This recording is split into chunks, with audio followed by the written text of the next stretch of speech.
Namo Buddhaya. Good morning my students. Hari ini kita akan melanjutkan materi kita mengenai pertolongan sejati. Ada yang tahu pertolongan sejati itu apa? Pertolongan sejati adalah pertolongan yang diberikan kepada orang lain tanpa kita mengharap imbalan, balasan berupa apapun. Pertolongan sejati adalah pertolongan yang kita berikan secara tulus ikhlas dari kita untuk orang lain. Nah, perilaku yang terpuji dan benar adalah merupakan hasil dari cara hidup yang benar. Seseorang yang menjalani cara hidup yang benar akan selalu waspada untuk tidak melakukan hal-hal buruk atau kejahatan. Nah, jadi seseorang yang perilakunya baik, terpuji, dia akan menghindari segala perbuatan-perbuatan buruk yang akan merugikan dirinya sendiri dan akan merugikan orang lain.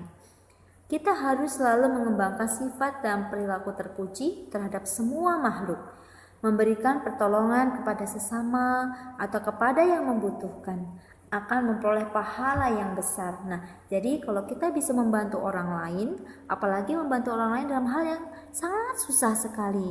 Nah, jadi kita akan memperoleh banyak manfaat, apalagi diimbangi dengan perasaan tulus dan ikhlas. Nah, Pubakari adalah seseorang yang memberikan pertolongan sejati. Jadi seseorang yang memberikan pertolongan yang sejati disebut dengan pubakari, ya. Pubakari berarti berbuat baik terlebih dahulu dengan memberikan pertolongan kepada siapa saja tanpa pamrih, tanpa mengharap imbalan. Pertolongan semacam ini disebut dengan pertolongan sejati, seperti perlakuan ayah dan ibu. Jadi ayah dan ibu itu merupakan seorang yang memberikan pertolongan yang sejati kepada anak-anaknya.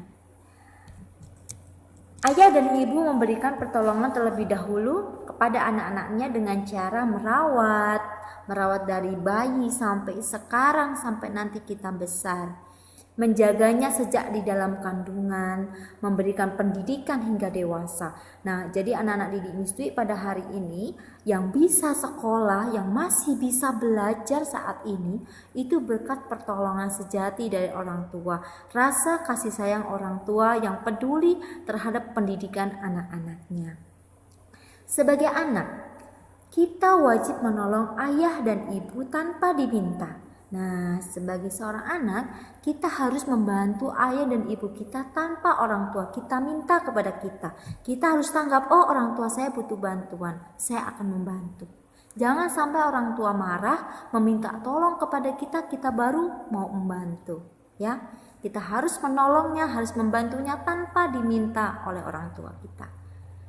Walaupun bantuan yang kita berikan hanya sedikit, tetapi dengan niat yang tulus akan memberikan pahala yang baik. Ketika kita mampu membantu orang lain, membantu orang tua kita, walaupun dengan sangat simpel sekali, sangat mudah sekali kita lakukan, tidak mengapa. Hanya sedikit sekali yang kita bisa berikan, yang bisa kita bantu untuk orang tua kita, tidak mengapa. Itu sudah merupakan pahala yang baik, berkah yang baik, dapat membantu orang tua. Merapikan tempat tidur sendiri, ini gampang sekali. Merapikan tempat tidur sendiri pasti sudah pernah dilakukan di rumah.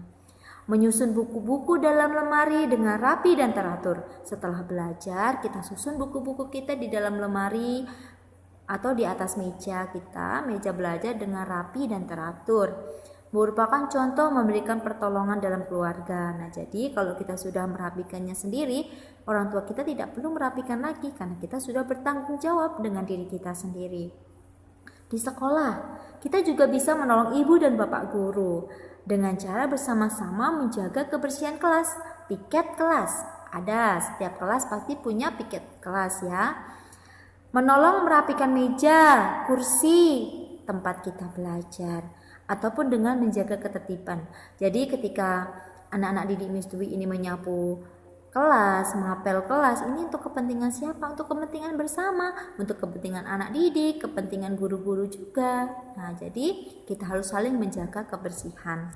Nah, kita dapat mempraktikkan bentuk pemberian pertolongan ini di mana saja, kapan saja, dan kepada siapapun. Tidak hanya kepada orang tua kita saja, tidak hanya kepada guru kita saja, tetapi kepada teman juga kita bisa membantunya. Misalkan teman kita piket, kita bantu. Ketika di rumah, ya, orang tua kita sedang repot, kita bantu menyapu, mengepel, cuci piring. Nah, itu. Saat berada di jalan raya, berjalanlah pada sisi jalan yang disediakan atau berada di sebelah kiri jalan.